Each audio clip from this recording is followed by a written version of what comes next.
Como eu antecipei ainda há pouco com o Paulo, já está aqui com a gente, do outro lado da tela, e com muita alegria eu cumprimento para conversar com a gente o presidente do Sindicato Nacional dos Auditores Fiscais da Receita Federal do Brasil, o Sindifisco Nacional, Dão Real. Presidente Dão Real, bom dia. Bom dia, Anderson. Bom dia a todos que nos ouvem, nos assistem. Grande abraço.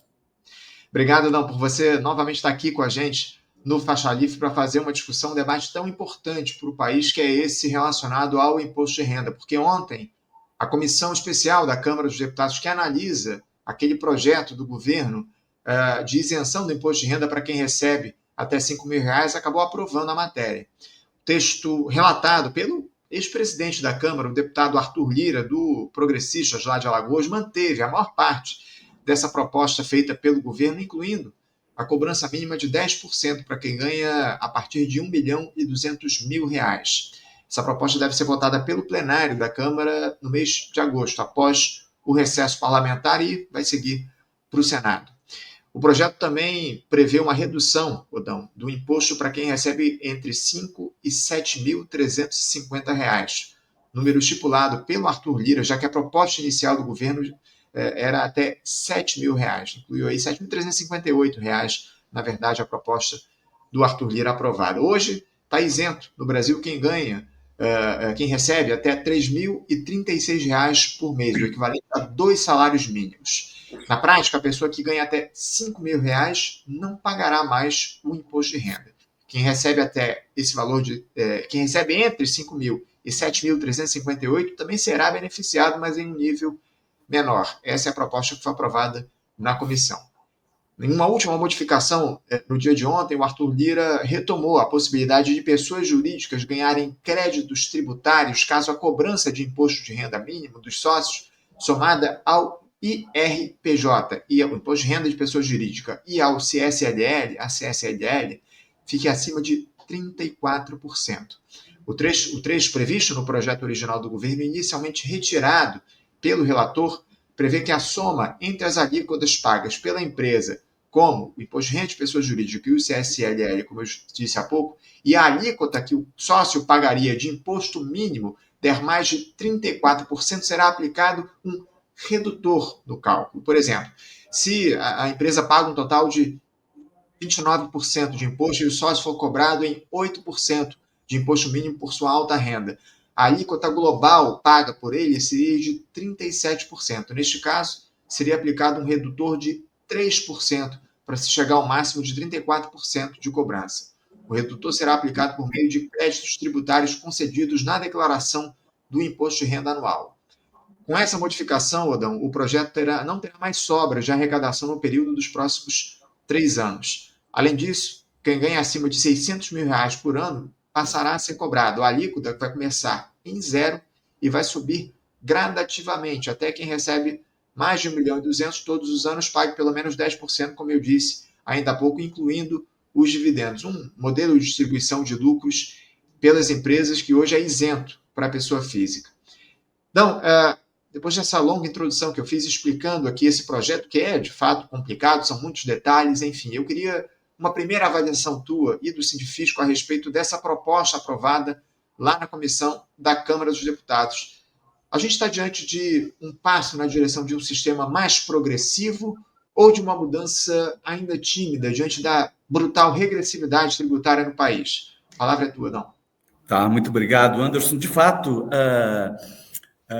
a aprovação na comissão deste projeto foi uma surpresa, eu diria assim, uma surpresa positiva, tá certo? Primeiro, é preciso que a gente deixe muito claro que o projeto apresentado pelo governo, ele não resolve todos os problemas da tributação da renda. Ele é um passo importante neste caminho, mas ele não é suficiente, ou seja, é um primeiro passo e necessitamos, sim, de avanços muito mais progressivos na tributação da renda. É importante a gente salientar que este projeto do governo não é uma correção da tabela do imposto de renda. Ou seja, não é o limite de isenção que está subindo. O limite de isenção continua numa renda bruta de 3.036, ou seja, 2 salários mínimos, mas que corresponde a uma renda líquida de 2.400. Então, o limite de isenção continua igual. a mudança substancial desse projeto, promovida por esse projeto de lei, é de conceder uma isenção para o contribuinte que tem renda até R$ 5.000. É como se fosse uma devolução de imposto, né? Calcula o imposto e devolve. Isto é para garantir que aqueles que ganham uma renda bruta de até R$ 5.000 não paguem nenhum centavo de imposto. Esse é o efeito final dessa proposta de desoneração. E depois, quem ganha até 7.350 vai reduzindo, né, este ganho, ou seja, vai se devolvendo um pouquinho de imposto para cada um, até que, a partir dessa renda de 7.350, ninguém mais tem nenhuma redução de imposto. Então, este é o projeto apresentado pelo governo no PL 1087. Para compensar esta perda de arrecadação decorrente desta isenção concedida aos contribuintes de rendas mais baixas, de 5.000 até 5.000 e de 5.000 até 7.350, para compensar esse custo de arrecadação, aí vem um novo mecanismo, aliás, um mecanismo inusitado, inédito, de cobrar tributos dos mais ricos, criando uma alíquota mínima, como tu bem explicaste. É uma alíquota mínima para quem ganha acima de 600 mil por ano. Esta alíquota mínima vai de 0% a 10%. O 10% passaria a incidir somente sobre rendas acima de 1.200.000 por ano. Mas isso é a alíquota mínima. Quer dizer, se o contribuinte já paga uma alíquota efetiva superior a esta alíquota mínima, não tem efeito nenhum. Vamos imaginar uma pessoa que ganhe 80 mil por mês, né? E quando calcula a alíquota dele deu superior à alíquota mínima, ele não paga nada. Se deu inferior, ele paga uma diferença. Se uma pessoa ganha 2 milhões por ano, e ele calcula o tributo dele, e no cálculo do tributo dele deu uma alíquota de 12%, ele não paga mais nada. Agora, se no cálculo do tributo dele, tributo que ele já pagou ao longo do ano, em todas as modalidades, tributação exclusiva na fonte, rendimentos financeiros, tributação sobre renda tributável, renda seja prolabore, seja salários, né? Mas calculando a alíquota efetiva dele, se der 8%, por exemplo, ele pagaria apenas 2% para chegar na alíquota mínima de 10%. Bom, este é o projeto apresentado pelo governo e é um projeto que corrige, eu diria, de forma branda, uma defasagem histórica, né, na tributação da renda no Brasil. Desde a década de 90, e mais especificamente no ano de 1995, uma lei, a Lei 9.249, fez uma modificação profunda na tributação da renda. Que modificação foi essa? Esta lei tornou isento do imposto de renda todos os rendimentos de lucros e dividendos. A gente sabe que os rendimentos de lucros e dividendos são os rendimentos típicos das classes mais altas, dos mais ricos. Só para ter uma ideia, em 2023 foram distribuídos de lucros e dividendos mais de R$ 1 trilhão, sem pagar nenhum centavo de imposto. Esses mais de 1 trilhão de reais se somam também a mais de 200 bilhões de reais que foram remetidos de lucros e dividendos para o exterior. Então, a gente tem aí um volume de rendas que não são tributadas e que são predominantemente rendas de pessoas mais ricas, lucros e dividendos. Isso aconteceu lá em 1996. A partir de lá, a tabela do imposto de renda passou a acumular defasagem inflacionária. Ou seja, ela não foi corrigida de acordo com a inflação. Nós temos uma defasagem acumulada de mais de 160%. Ou seja, uma pessoa que hoje ganha R$ 7.000, se ela tivesse a tabela do imposto de renda sendo corrigida anualmente pela inflação, hoje ela estaria pagando hoje menos 644% de imposto. O que quer dizer, pela não correção da tabela, quem ganha R$ 7.000 hoje paga 644% a mais de imposto de renda, o que pagaria caso fosse corrigido. Esta não correção da tabela faz com que os mais pobres percam mais do que os mais ricos. Por exemplo, quem ganha 100 mil reais, se tivesse corrigido a tabela de 96 até agora, ele pagaria 6% a menos de imposto. Mas quem ganha 7 mil paga menos 600%. Então, a gente vê aí que a defasagem, que a não correção da tabela, como deveria ser feita, produz um efeito que a gente chama de regressivo, né? Ele vai onerando e vai encarecendo a vida mais dos mais pobres do que dos mais ricos. O governo, ele não corrige isto. E talvez não corrija porque não há correlação política que permita essa correção neste momento, né?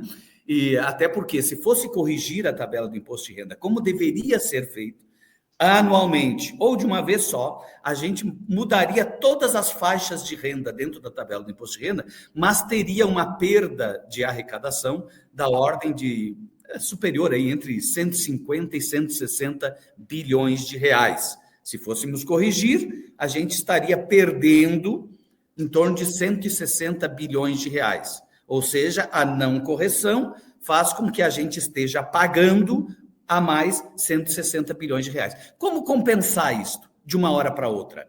A forma mais direta de compensar é desfazer aquela medida no mesmo ano de 1996, a partir de lá é que ficou congelada a tabela, aquela medida lá naquele ano que foi produzida de isenção sobre lucros e dividendos. Então, basta revogar a isenção sobre lucros e dividendos. Revogando a isenção sobre lucros e dividendos, a gente teria aí uma arrecadação do imposto de renda só deste setor mais rico de mais de cerca de 200 bilhões. Ou seja, daria para fazer do ponto de vista técnico.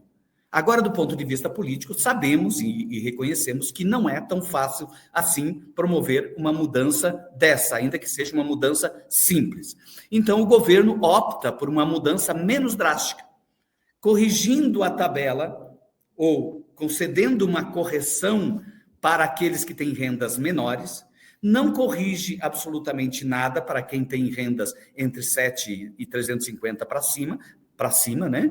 E corrige e passa a cobrar de uma forma transversa o imposto de renda mínimo exatamente sobre estas rendas que se tornaram isentas lá em 1995, né, que são as rendas de lucros e dividendos. Surpreendentemente, o relator, Arthur Lira, manteve a essência do projeto do governo. Manteve, né? Ele manteve a essência, modificou algumas coisinhas, mas manteve a essência. Como tu mesmo falaste, uma das partes do projeto do governo era exatamente que esta cobrança de uma alíquota mínima de 10% tem um redutor. Ou seja, mesmo sendo uma alíquota baixa, 10%, né, a pessoa recebe renda isenta, não paga nenhum centavo de imposto, mas chega lá na declaração, ele tem que submeter a pelo menos 10%, se for acima de 1,2 milhão por ano.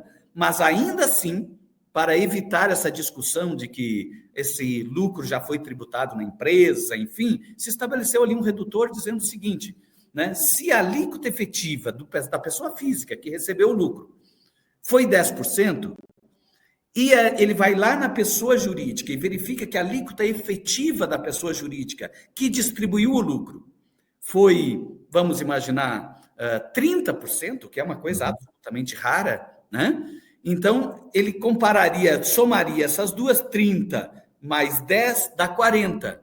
O limite é a alíquota nominal da pessoa jurídica. A alíquota nominal da pessoa jurídica é 34%, mas todos nós sabemos, né? E está cada vez mais comprovado, tem estudos acadêmicos, a própria Receita e o governo já demonstraram isso também no projeto de lei, que as pessoas jurídicas, as empresas, nunca pagam aquilo que é a alíquota nominal. Eles sempre pagam uma alíquota efetiva inferior à nominal. E a média desta alíquota efetiva, que é inferior à alíquota nominal, é na ordem aí entre 18%, na verdade fica entre 15% e 22%. Isto é o percentual de imposto que é pago pelos lucros gerados nas pessoas jurídicas. Então, o somatório desse 22, né, mais faltaria talvez 12, mas como a alíquota mínima é 10, então ficaria, né, limitado. É isso. Não, é importante você citar, Dão, que o grande problema está, acima de tudo, na falta de correção da tabela do imposto de renda. E isso não foi tocado e não se fala em mudar isso. Eu acho que é a grande questão que se coloca. O debate a respeito dessa correção não é feito dentro do governo. Vocês foram, do Sindifisco, vocês foram consultados por parlamentares ou então até pelo próprio governo, pela equipe econômica, na formulação dessa proposta que foi votada pela comissão na Câmara de maneira simbólica ontem, Eudon?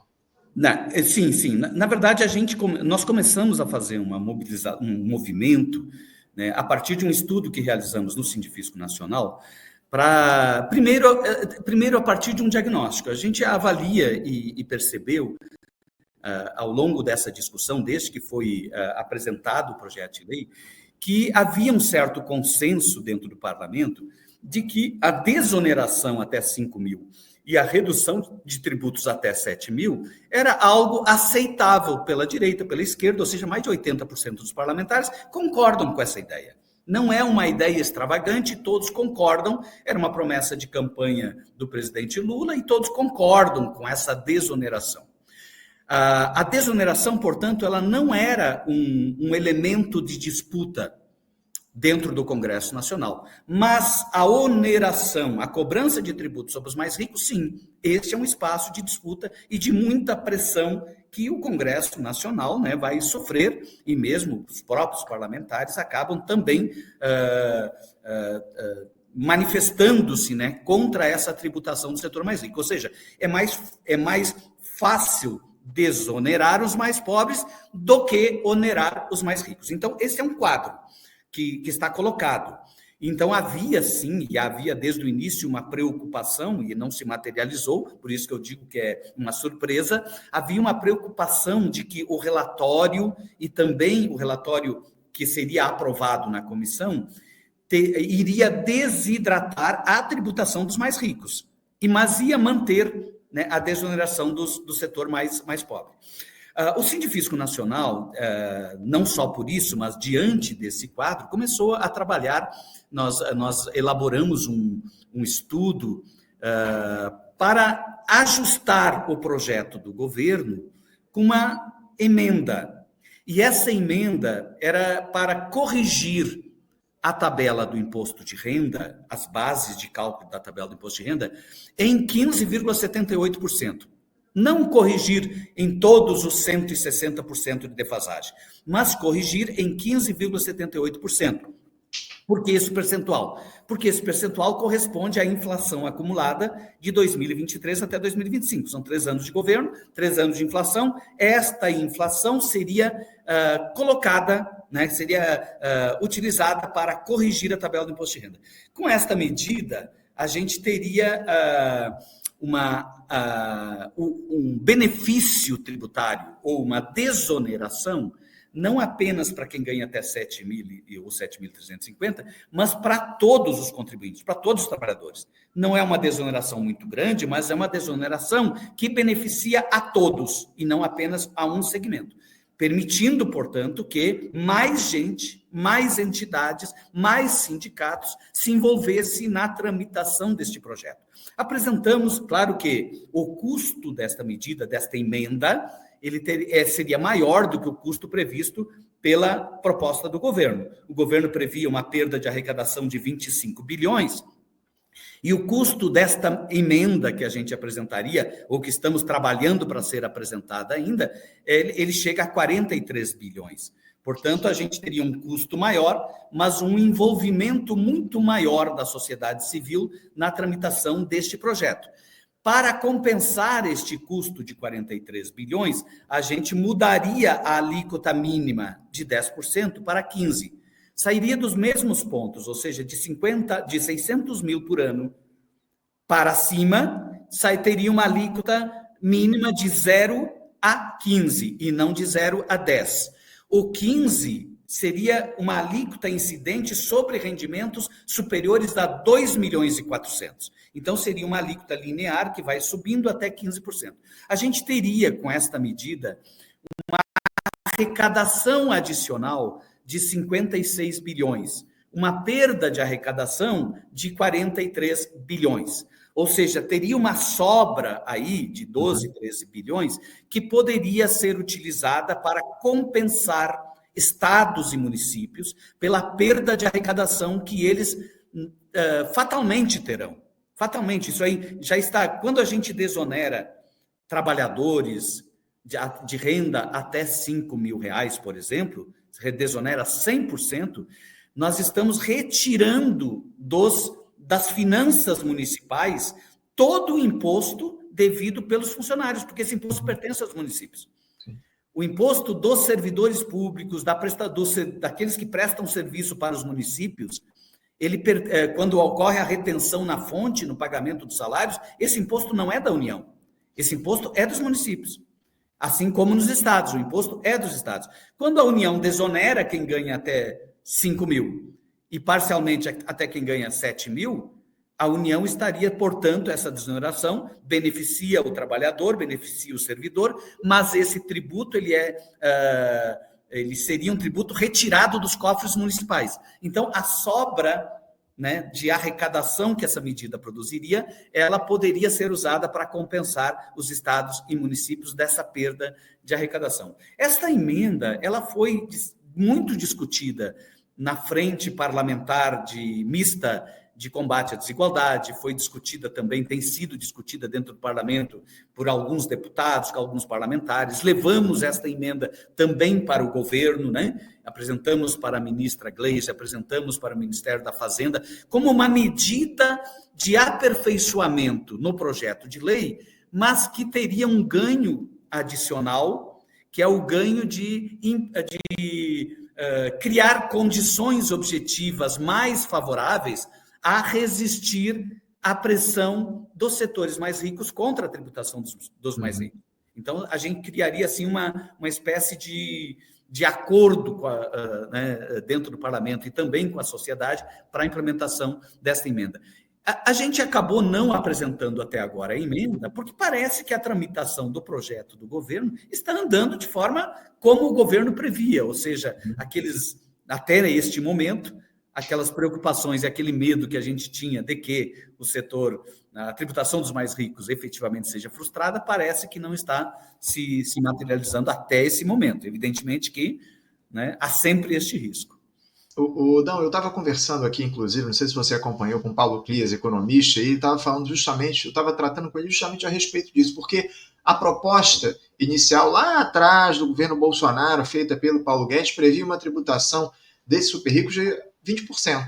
O texto foi desidratado, foi aprovado na Câmara 15%, ou seja, já havia um projeto que estava no Senado e foi engavetado, que previa essa taxação de grandes fortunas, de super ricos, quem ganha até 1.200.000, quem ganha a partir disso, de 15% já estava aprovado, já estava no Senado, mas foi engavetado. Ou seja, houve um recuo da proposta do governo em relação ao que já tinha sido aprovado pela Câmara, e a discussão precisava ser feita pelo Senado apenas. E é justamente isso que eu queria te questionar, porque não dá para entender que um governo que se coloca, ou que se propõe a fazer uma reconstrução nacional, recue num projeto de taxação de super ricos que já estava aprovado pela Câmara e que faltava discussão no Senado, ou seja, se recuou de 15% para 10%. O que é que justifica isso, Dão? Dá para a gente comemorar de fato? É evidente que não dá para negar que houve um avanço, mas num cenário onde já havia uma proposta no Senado que taxava essa turma em 15%, o governo propôs um recuo para 10%. O que é que justifica isso, Dão? Tem algumas questões aí que a gente precisa considerar, Anderson. Eu concordo. Eu acho que, por exemplo, a ideia de que a tributação em 15% já estava amadurecida, então a gente tem essa premissa já colocada. Mas não esqueçamos que lá no projeto de lei que foi apresentado pelo Guedes na época, a tributação das pessoas jurídicas foi rebaixada. Então, houve lá um ajuste para, primeiro, reduzir de 20 para 15 e, segundo, reduzir a tributação nominal do setor empresarial de 34 para alguma coisa na ordem de 25 no total. Então, na compensação entre uma alíquota de 15 na distribuição de lucro e dividendo e a redução da tributação das pessoas jurídicas, houve naquele processo todo uma desidratação da tributação da renda. Então, ainda que a tributação de 15% estava, de alguma forma, consolidada, a compensação dessa tributação de 15% estava se dando na retirada de tributos das pessoas jurídicas. Quando a gente sabe que as pessoas jurídicas já não são super tributadas, como dizem por aí. A alíquota efetiva da pessoa jurídica é muito inferior. Então, reduzir a alíquota nominal da pessoa jurídica geraria uma perda muito grande de arrecadação. Houve uma mobilização, eu não sei se tu lembras, inclusive de prefeitos e governadores contra a proposta. Sim. E essa mobilização dos prefeitos e governadores contra a proposta foi porque a gente perderia um volume muito significativo de arrecadação de imposto de renda. Uhum. Por que eles se preocupam com isso? Porque a metade do imposto de renda pertence aos estados e municípios. Nós temos o Fundo de Participação dos Estados e o Fundo de Participação dos Municípios, que leva 50% do imposto de renda arrecadado. Então, quando tramitou aquele projeto, aquela proposta que iniciou de forma positiva uma tributação de lucros e dividendos, tinham várias medidas antielisivas que foram colocadas naquele projeto, elas muito rapidamente, até mesmo com o apoio do governo na época, elas foram desidratadas, foram enxugadas. Então, como é que o governo trabalha hoje? Aparentemente, o governo diz assim, né? Bom, nós vamos apresentar uma proposta que seja minimamente negociável. Então, minimamente negociável não dá para abrir mão de arrecadação das pessoas jurídicas. Por quê? Porque a arrecadação de pessoa jurídica está consolidada. Ainda que a gente tenha, uma alíquota nominal de 34%, mas a pessoa jurídica paga só 20%, este 20% é uma arrecadação que tem uma certa tranquilidade, uma certa segurança. Está ocorrendo. Então, a gente não pode condicionar a tributação de lucro e dividendo a uma redução de impostos mais estabilizados, que é a tributação da pessoa jurídica.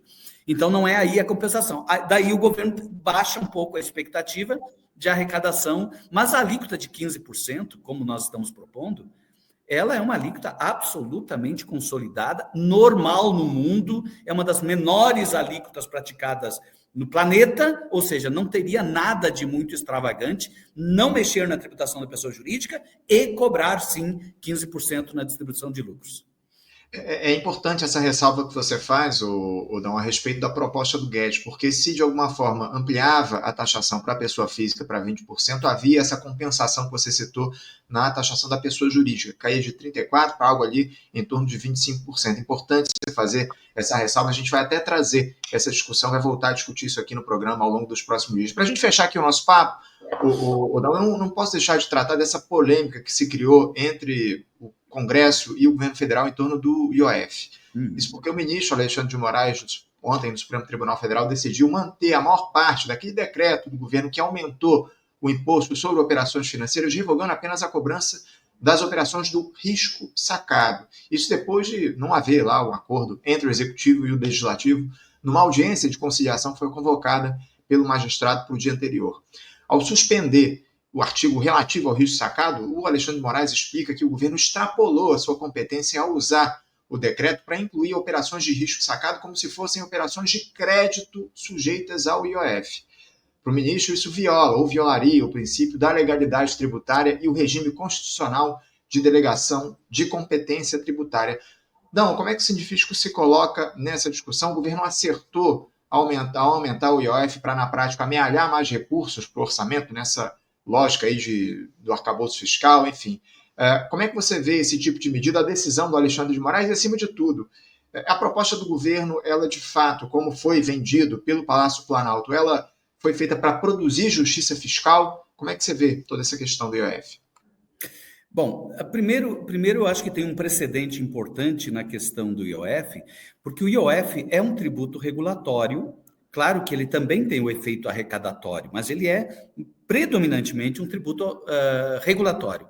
E ele está nas mãos do Poder Executivo, ou seja, está na competência do Poder Executivo, porque ele pode ser utilizado como um mecanismo de defesa contra a especulação financeira, contra a fuga de capitais, contra operações que possam, de alguma forma, prejudicar a economia, prejudicar né, a organização da sociedade, a organização econômica. Então, é por isso que o constituinte originário, ele disse que esse tipo de instrumento tem que estar na disponibilidade de uso do Poder Executivo, porque senão ele perde o efeito. Se eu precisar passar por toda uma análise legislativa, enfim, mas eu preciso que aplicá-lo rapidamente para conter determinados tipos de comportamentos que precisam ser contidos em determinados momentos, eu preciso dar ao Poder Executivo esta competência e esta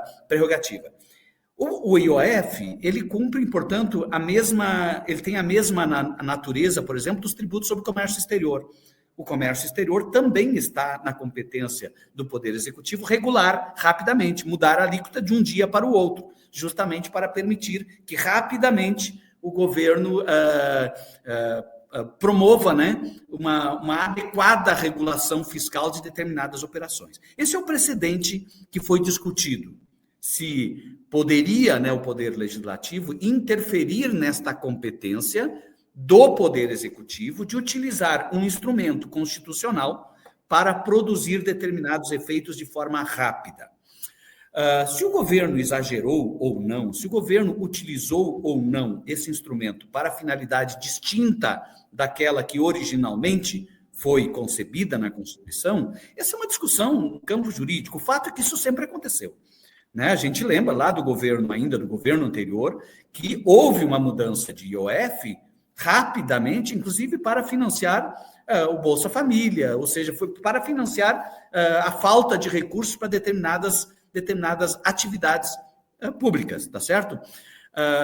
Neste processo todo, felizmente, o STF reconhece, né, que o Poder Executivo tem essa competência, porque o enfrentamento desta competência, ele teve dentro do Congresso Nacional, através daquele decreto legislativo, de anular o decreto do Executivo, quando o decreto do Executivo era uma manifestação de uma competência privativa do Executivo, o aspecto político dessa medida de anulação, ela é muito mais profunda do que simplesmente impedir que o governo utilize o instrumento para arrecadação de tributos.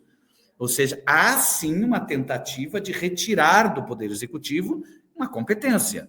Se retira do Poder Executivo uma competência, que é uma competência de usar um instrumento fiscal chamado IOF, para atuar prontamente, por exemplo, no controle do livre fluxo financeiro dentro do país, isso dá ao poder, ao setor financeiro, né, uma salvaguarda.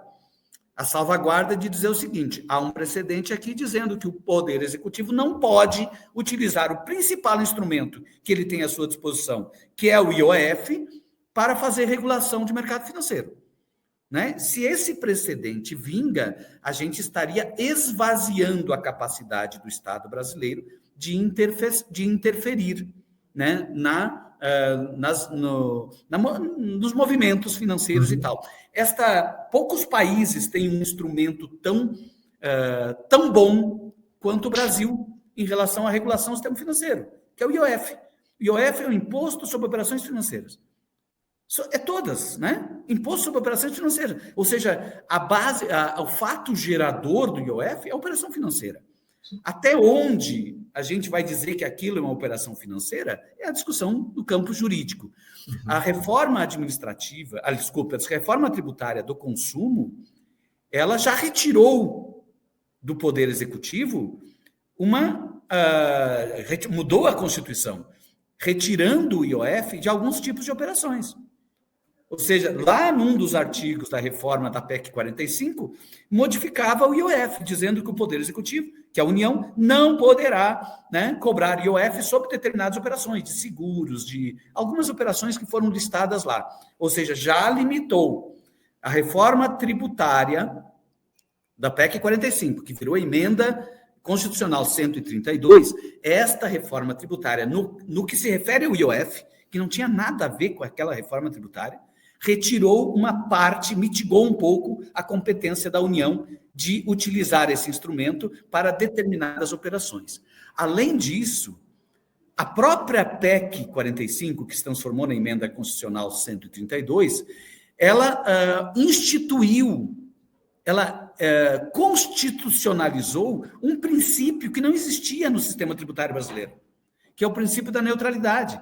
Porque o sistema tributário brasileiro, no seu conjunto, ele é um instrumento que o Estado, segundo a Constituição, poderia dispor para induzir a atividade econômica, concedendo benefícios de um lado, onerando mais de outro, para justamente ir organizando de forma estatal mesmo, né? Organizando o próprio desenvolvimento do país, apontando um caminho para o desenvolvimento. E esses instrumentos são muito importantes. A gente vê aí o setor dos semicondutores, o setor da inteligência artificial, tudo isso depende de algum benefício fiscal.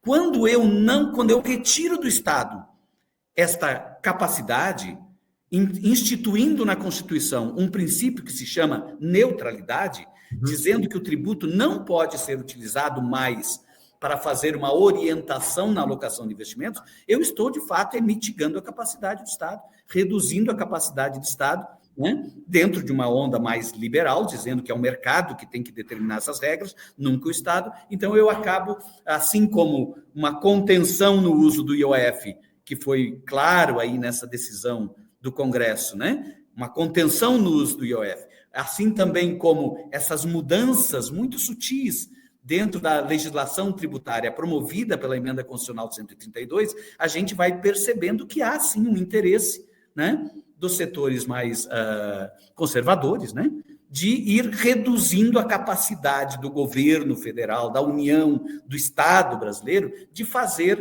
de atuar de forma pontual dentro da regulação dos fluxos, da regulação dos investimentos dentro do país. É isso.